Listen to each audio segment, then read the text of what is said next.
Então, olá, a gente está começando o nosso terceiro programa especial da Semana da Não Violência. Tá, passou um carro, vou voltar, tá bom? Depois os meninos da edição resolvem. Bom, quando ele der o joinha eu começo, tá?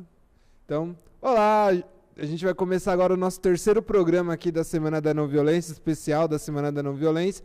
Então a gente teve o primeiro falando da Marcha Sul-Americana pela Não Violência, segundo Educação para a Não Violência, e agora a gente vai falar sobre políticas públicas de segurança. E para falar sobre esse tema, contamos com a presença de Maurício Fiore, da Plataforma Política de Drogas, obrigado aí pela presença, e Felipe Angeli, do Instituto Sou da Paz. Então já vou começar aqui com a primeira pergunta, que é uma bomba. Então vamos lá. Então estamos em ano eleitoral, e uma das propostas que mais ganhou força é armar a população e proibir totalmente o uso de drogas, criminalizar todo o uso de drogas. Então, se a gente der uma arma para cada cidadão e proibir o uso de drogas, a gente vai resolver o problema da segurança pública no Brasil? Então, vou começar pelo Maurício. Obrigado aí pelo convite. Vou falar um pouco mais das drogas. Acho que o Felipe pode falar um pouco mais das armas, né? A maneira como a gente tem tratado as drogas, eu digo a gente, o Brasil e muitos outros países, esse paradigma que reina é o paradigma da criminalização e que, portanto, você divide as drogas entre as proibidas e as toleradas e, no caso das proibidas, você combate de maneira radical a partir de uma perspectiva bélica e policialesca criminalizadora. O resultado que você tem é, normalmente, um descontrole das drogas legais, que são pouco regulamentadas, e o das drogas proibidas, que também são regulamentadas às avessas, ou seja, totalmente proibidas, você não tem controle nenhum do mercado, você gera um mercado violento, enriquece o mercado. Esse mercado ele não é naturalmente violento, mas num país violento como o Brasil e desigual, ele se torna um mercado violento, e ainda tem um resultado colateral terrível, que é o encarceramento de hoje. Quase um terço dos presos no Brasil estão respondendo por tráfico de drogas. Então você encarcera normalmente uma juventude pobre, não branca, né, prioritariamente, sem nenhum tipo de bom resultado na perspectiva da saúde pública. As drogas, elas estão associadas a diversas formas de consumo, elas são bastante perigosas. Muita gente que faz consumo de drogas tem problemas com isso, mas o caminho para se minimizar esses danos é a perspectiva da saúde pública e não da criminalização ou da simples repressão policial. Então agora com o Felipe, dar uma arma vai resolver? Bom, boa noite a todos. Bem, acho que é oportuno, né, uma conversa sobre cultura de paz nesse momento tão crítico que o país atravessa, no momento de tanta polarização e violência simbólica e violência concreta também. Nosso país é extremamente violento, infelizmente. Não, de forma alguma, né? Isso é uma questão central do Instituto Sou da Paz. A gente, né, tá há 20 anos aí trabalhando na questão no tema da segurança pública, e surge justamente como um movimento em prol dos armamentos aí no final dos anos 90, que teve até o sucesso aí da aprovação em 2003 do Estatuto do Armamento, aprovação e sanção do Estatuto do Armamento em 2003.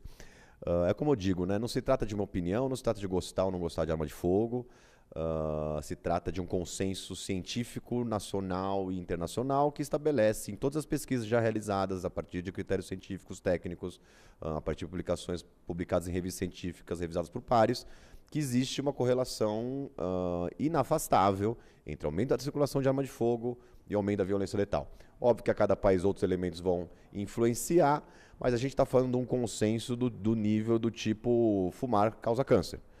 Da mesma ordem. É óbvio, você fumar 20 cigarros por dia, não quer dizer que todas as pessoas que fumam 20 cigarros por dia vão ter câncer em 10 anos. Mas a chance dela ter câncer em 8, 20 ou 30 está absolutamente estabelecida. Com as armas da mesma forma. E isso, há muita desinformação nesse debate. É compreensível que a população, com o nível de violência que aqui está submetida, esteja, né, absolutamente exausta desse nível de violência que enfrenta. Soluções fáceis, né, desse tipo de posição aí hollywoodiana, que acha que cada um dá uma arma para cada um vai virar um Charles Bronson, vai viver no filme de faroeste fazendo justiça com as próprias mãos, é absolutamente irreal, fantasiosa, e, como eu disse, de fato se trata aí de um consenso científico que não cabe a menor dúvida. Em relação às drogas também, a gente não pode deixar de comentar. Até, né, Maurício, a gente estava agora esperando, eu vi uma notícia na BBC, assim, você vê essas anedotas interessantes, né? O Irã é um país em que o álcool é proibido, acabei de ver essa matéria na BBC, o álcool é proibido e se, como qualquer local que qualquer droga é proibida, as pessoas fazem bebida falsificada, as pessoas fazem bebida em casa. Isso durante a lei seca norte-americana era muito comum, né? A questão da bebida ser feita aí, artesanalmente em casa. Mais de 40 pessoas morreram consumindo álcool produzido de forma, né, não regulamentada. Você tem um problema justamente de qualidade dessa substância, que aqui no Brasil a gente enfrenta da mesma forma, só com as drogas que são ilegais. Então acho que assim, né, uma anedota que mostra até o álcool, né, que é uma droga legalizada aqui no Brasil, num país você vê o tipo de resultado, acho que para mim é muito claro, o tipo de resultado que uma política proibicionista de drogas causa é justamente isso. Não é porque é proibido que as pessoas param de consumir, elas vão consumir de forma muito menos segura, e aí a gente tem que perguntar, acho que como país, qual que é o nosso objetivo em relação à política de drogas? Proteger vidas? Olha, eu sempre digo, óbvio que drogas fazem mal, cada um da sua medida e cada um do seu padrão de consumo em relação ao consumidor.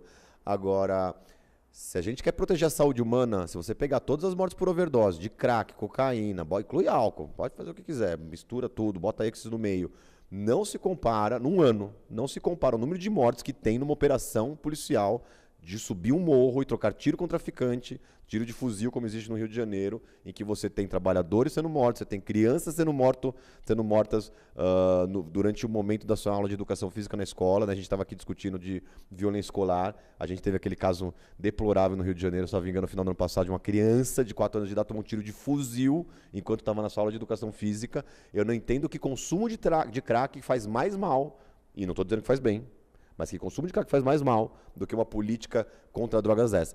Você sobe o morro atirando de fuzil na população e no dia seguinte, eventualmente, aquele traficante que foi preso ou morto, ele foi reposto por uma lógica econômica. Obviamente, droga é algo que vende com muita facilidade. Ou seja, eu acho que um consenso que a gente pode ter aqui é que, é uma questão polêmica, obviamente, independente da opinião que se tem sobre drogas ou não. A política atual de drogas no Brasil não funciona. Para pacificar a sociedade, para proteger vidas, não funciona. A gente tem que saber se o nosso objetivo é outro que está por trás. Só mostrar um documento aqui rapidamente. Isso aqui é uma agenda que a gente criou no Sou da Paz agora para o processo eleitoral, junto com o Fórum Brasileiro de Segurança Pública, Instituto Igarapé do Rio de Janeiro, em que a gente apresenta para a eleição presidencial 35 propostas objetivas, que a gente busca comprometer todos os candidatos, que aquele que é eleito busque adotar essas propostas de longo prazo, políticas de Estado baseadas em evidências técnicas, e dentre elas, nas macro soluções que a gente estabelece, tem 2 questões realmente muito relevantes para a melhoria da segurança pública, justamente uma nova política de drogas. Não sei dizer aqui de forma objetiva e fácil qual seria, um tema difícil. Existe dissenso na população em relação a isso, mas a gente tem que buscar uma coisa que seja melhor que a do que a gente tem hoje, e uma política de controle de armas de fogo e munições moderna e eficiente. Não se trata aqui de proibir a venda de armas, não se trata aqui de criar um novo tabu em cima da questão da arma de fogo, mas você tem uma regulamentação moderna de controle, porque uma arma de fogo não é uma caneta, não é uma revista, é um instrumento letal e que deve ser tratado como tal. Então, pegando o seu gancho, né, da questão da política de segurança pública, a gente, na produção, estava pensando quais questões fazer, e uma que surgiu foi a seguinte, né, as pessoas que mais sofrem por falta de segurança pública hoje no Brasil são as pessoas de periferia, a população LGBT, as mulheres com a violência doméstica e as pessoas negras, né? Então, qual que é a importância de se pensar a segurança ou políticas públicas de segurança que atenda às demandas dessas pessoas? Então essa é uma segunda questão.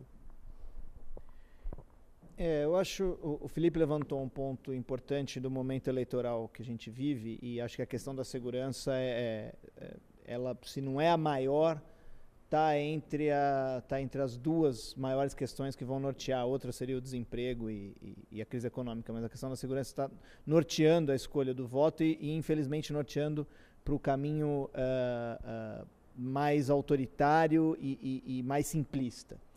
Então, mas também é importante que a gente ofereça, do ponto de vista da segurança, caminhos e soluções e não fique apenas uma perspectiva negativa do que não deve ser feito. E um dos primeiros pontos é que, embora você tenha grupos que sofrem muito mais, quer dizer, se você vai olhar as estatísticas, eles sofrem ou tipos específicos de violência ou tipos mais gerais, toda a sociedade sofre com a insegurança, com a sensação de insegurança. É evidente que num bairro de classe média de São Paulo, o que se vive é muito mais a sensação de insegurança do que num bairro pobre, onde de fato você tem um cotidiano muito mais violento. Mas todos estão sob impacto de viver, sob risco, sob essa sensação de que algo pode acontecer a qualquer momento. A violência armada, né, o assalto armado, a ameaça é sempre presente, a violência sexual, essa ameaça que praticamente acontece só contra mulheres, a violência de ódio, a violência policial, essa sim, basicamente só afeta populações pobres e não brancas, né, negros, índios, inclusive também indígenas, né? Então, eu acho que o caminho é a gente oferecer, sim, a segurança. Eu vou pedir para você mostrar aqui, já que o Felipe fez a propaganda, o Sou da Paz também participou dessa. A gente também está lançando isso. É um folheto onde tem alguns dados e algumas propostas. Vai um pouco na linha do Segurança é Solução, que o Felipe mostrou. Nesse caso, é segurança pública e política sobre drogas. E qual é o ponto aí? É oferecer caminhos também na área de segurança política de drogas. Quais são os caminhos? Nós temos que, na produção da segurança, evitar ao máximo a violência. Né? Já que a gente está discutindo aqui a semana da não violência, o pior crime, aquele que deve ser evitado ao máximo, é o que envolve a violência. E não só a violência letal, é aquele que ameaça a violência letal. Por exemplo, o assalto a mão armada, né? Aquele que ameaça a sua vida por alguma coisa. Eu falei, nós prendemos mais de 200 mil pessoas no Brasil por um crime que não é violento, que é o tráfico de drogas. Nós temos que direcionar os esforços policiais e do sistema de justiça penal para a punição. Aí nós podemos discutir quais são as punições, né? Nem sempre necessariamente a cadeia, mas nós temos que discutir a punição e a investigação e o controle dos crimes violentos. Então esse é um pouco um dos nortes dessa cartilha. Isso envolve o controle da arma de fogo, envolve uma série de medidas, eu não vou ficar esmiuçando. Quem quiser conhecer esse material está disponível também na internet. Mas e tem esse, junto a esse tem vários, né? Esse material que o Felipe apresentou é um material excelente também, inclusive até mais detalhado, onde você tem caminhos para que você ofereça a sensação de segurança, você faça uma política que possa realmente produzir segurança. O que normalmente os políticos fazem é apenas produzir o medo para vender a segurança. É muito parecido com o que as máfias fazem, né? A máfia, ela vende segurança, ela cria o medo em você para te vender a segurança. O político populista, penal, nesse sentido, ele vende o desespero e vende a violência como resposta. E a gente sabe, com todos os estudos que o Felipe já citou, que a simples violência, a autorização da violência pela polícia sem nenhum tipo de critério, ou simplesmente o aumento de penas ou a criação de crimes, são medidas completamente paliativas. Mesmo em casos em que você citou, quer dizer, os crimes de ódio, eles não são investigados, né? A gente precisa aumentar o nível de investigação desses crimes. A gente investe todos os nossos recursos na polícia que é ostensiva, que é a polícia militar. E a polícia civil, que é a polícia que deve investigar, né, que deve, portanto, combater de fato o crime, porque ela vai atingir as estruturas criminais, essa fica normalmente escanteada, porque ela não dá o retorno político que a polícia ostensiva dá. Claro que a polícia ostensiva tem o seu papel. Então, acho que é um pouco por aí. Só para encerrar, porque eu acho que eu fugi um pouco da sua pergunta de alguns grupos, né? No caso das drogas, especificamente, a gente tem que ter cuidado. Hoje em dia, nós estamos pensando nesses modelos que o Felipe falou. Quais são os modelos para a gente ter com uma nova política? E, muitas vezes, as drogas afetam de maneira diferente grupos sociais diferentes. Uma política ruim sobre álcool, ela vai afetar muito mais os mais pobres do que os mais ricos.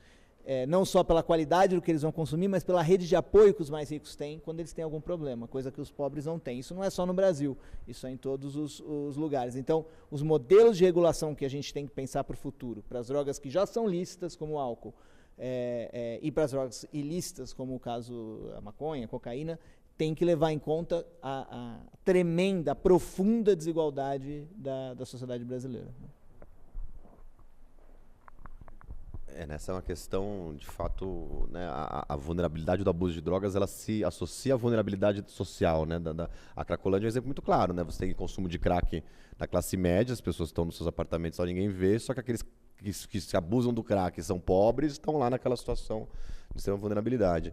Acho que assim, essa questão o Brasil tem uma dívida imensa, né? Depois de 130 anos, a gente foi o último país a abolir a escravidão, nunca fizemos um processo de revisão, de reflexão nacional sobre o que representou uma violência dessa proporção por 200 anos em que pessoas eram consideradas coisas e eram comercializadas. A Lei Áurea, e a gente tratou como se por milagre tudo fosse resolver, e a gente vê, e é muito fácil ver, que apesar, né, assim, a estatística, eu sempre digo com relação à questão do racismo, não há racismo, é uma questão muito simples, a estatística ela não se aplica na realidade, né, porque assim, a população brasileira é 50% negro, 50% branco, grosso modo. A maior parte dos lugares que você for aqui, cadê os negros, 50%? Né? Porque se fosse estatística por esse tipo, vai ter que se aplicar. Aí você vê se todo mundo é branco, se tem um negro, ele está lavando a privada, ou ele está na cozinha, numa posição de serviço. E a gente tem que, de uma vez por todas, enfrentar isso. A gente, de alguma forma, criou, não sei como, essa imagem do país tolerante, da sociedade tolerante, que eu não vejo num país que tem 64 mil mortes, num país que o discurso político, mortes intencionais, que foi no ano passado, num país cujo discurso político que está colocado aí é esse nível de atrocidade pelo candidato que está aí liderando as pesquisas, eu não vejo o nível de tolerância na nossa sociedade. Em relação a essa questão do racismo, tem um dado que me chocou muito quando eu descobri que nos últimos 10 anos o índice de homicídios entre os brancos caíram. Nunca foi tão seguro para mim. Entre os negros cresceram. Nunca foi tão perigoso para eles. Essa distorção, ou seja, né, você vê que está piorando para uma população que já é sobre-vulnerabilizada e está melhorando para uma população que já é sobre-favorecida. Isso, para mim, é um desenho muito claro. E a gente associa a discussão das mulheres, né, ou seja, todo nível, acho que, né, tem mulheres aqui presentes, elas sabem muito melhor do que qualquer homem o nível de abuso, de violência que estão submetidas, ainda das formas mais simbólicas. Eu tenho que aprender com as mulheres, porque isso é uma coisa que não é óbvio para mim, sabe? Se a mulher não me conta o que acontece na vida delas, eu não consigo imaginar, porque eu não passo, isso não acontece comigo. E é muito cruel, assim, eu perceber, ter situações que amigas me contam o que elas passaram, e falam, nossa, mas sério que isso acontece? Porque para mim é inimaginável. E acontece. Então, olha o nível da insanidade que a gente vivencia. Eu estou falando de amigas minhas que, no fim, estão classe média. Classe média alta, você imagina em situações de maior vulnerabilidade.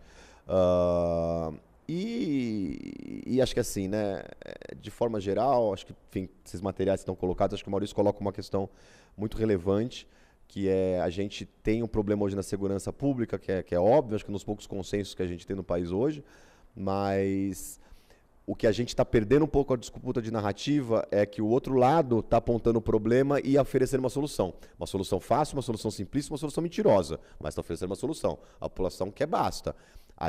Eu acho que o nosso campo tem uma dificuldade muito grande, que a gente critica muito, a gente denuncia muito, mas a gente não aponta uma saída. Acho que isso é uma coisa que a gente tem que mudar de uma vez por todas, para voltar a disputar essa narrativa de forma mais contundente, por uma simples razão. As propostas que se apresentam do outro lado são falsas. Armar a população é uma solução, em tese, né? As pessoas falam, nossa, se eu tiver uma arma, o malandro não vai me assaltar mais. Mas a gente sabe que uma série de outros elementos comprovam que, na verdade, o resultado para a sociedade é o contrário. Agora, como traduzir isso para a sociedade de uma forma direta e não de uma forma arrogante, que fala de pesquisas e do intelectual e tal. Como a gente fala a língua do povo, mesmo que o povo está sofrendo. De fato, né, saindo do seu ônibus, indo da escola para casa, está sendo assaltado, está sendo vitimado. E aí, por fim, temos uma polícia extremamente violenta. Né, impossível não admitir isso. Extremamente violenta. Em São Paulo, a gente chegou num nível de alucinação em que São Paulo tem um nível de redução de homicídios extremamente bem sucedido, né? Um dos cases mundiais de redução de homicídio. A gente caiu de 33 por 100 mil em 1999 a 7,8 por 100 mil agora nesses últimos meses. São muitas causas disputadas, enfim, mas a gente tem regiões aqui da cidade de São Paulo em que metade dos homicídios cometidos são pela polícia. No estado é entre 1/4 e 1/3 dos homicídios cometidos hoje em São Paulo são pela polícia. Ou seja, chegou num nível de alucinação tão grande em que a polícia se tornou hoje um grande... Claro. Porque eu já vou falar da polícia. Tá, só para concluir assim, nesse ponto, assim, ela se tornou um grande entrave para a redução agora, porque boa parte deles. Mas eu queria só, para concluir, deixar um outro lado também, nessa questão de só denunciar. É óbvio que temos que denunciar a polícia, mas também temos que ver que a polícia é um grupo, entre esses também vulnerabilizados. A taxa de homicídio entre policiais e de suicídio entre policiais é brutal, e a gente tem que olhar para esses profissionais e não, a despeito de alguns candidatos aí também responsáveis, teria transformá-los em heróis e mandá-los para uma guerra que só existem na cabeça dessas pessoas que querem promover essa guerra. Então, só aproveitando aí, o Times já falou da polícia, pegando esse ponto, né? Que os conservadores reacionários, eles vendem que a gente tem que ter uma polícia mais ostensiva, tem que ter uma polícia mais repressiva, que só a polícia, sendo dessa maneira, vai conseguir resolver o problema da violência, vai conseguir resolver o seu problema que está em casa. Isso vítima do próprio policial. É lógico. E aí, eu queria saber a opinião de vocês se a gente pensasse numa outra questão. Desmilitarizar a polícia e ter uma polícia preventiva, uma polícia das pessoas. Como é que seria essa questão para vocês? Qual que é a opinião?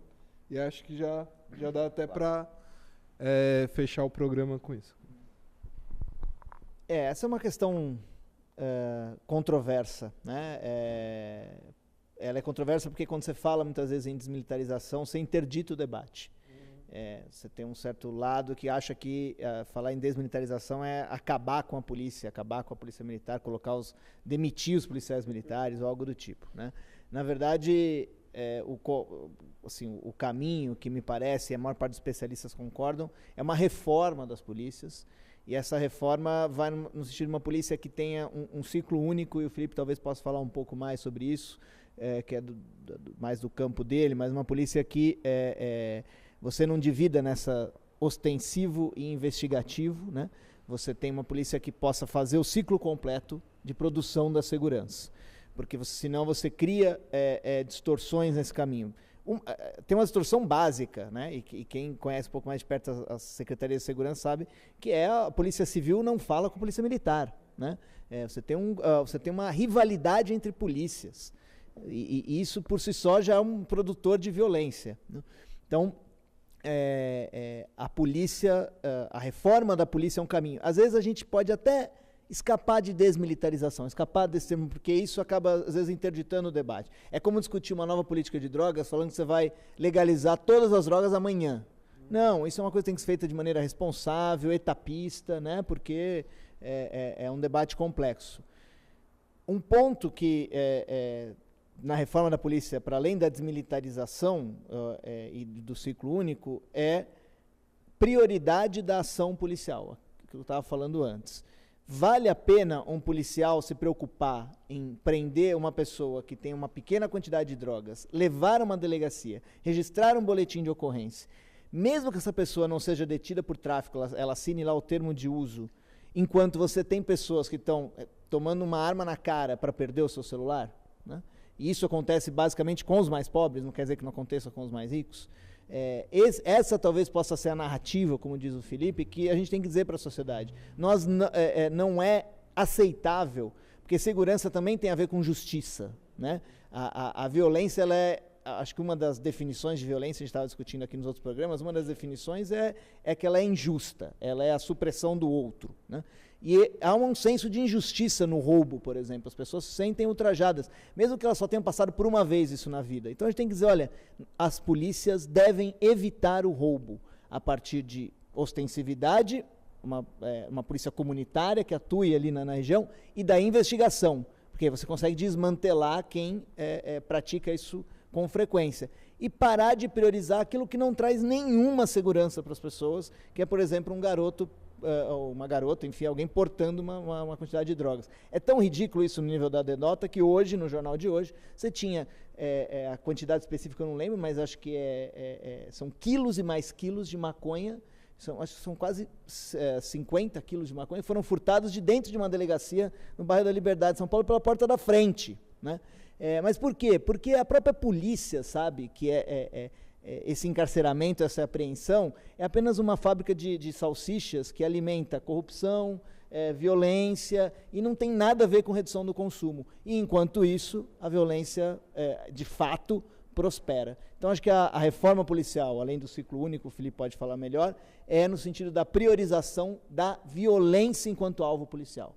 E a polícia também não pode ser, portanto, a produtora da violência, como acontece em São Paulo e no resto do país. Ela tem que maneirar, ela tem que controlar, ela tem métodos para controlar a violência. Ela não pode ser uma indutora de violência, ela tem que ser uma diminuidora de violência. Isso não quer dizer que o policial não vai reagir, né? Porque é muito vendido que o policial não tem segurança para... Esse é o populismo penal, essa é a mentira. A ideia de que a gente não deixa as polícias trabalharem. Você vende o policial como herói, é como se fazem com professores, aliás, né?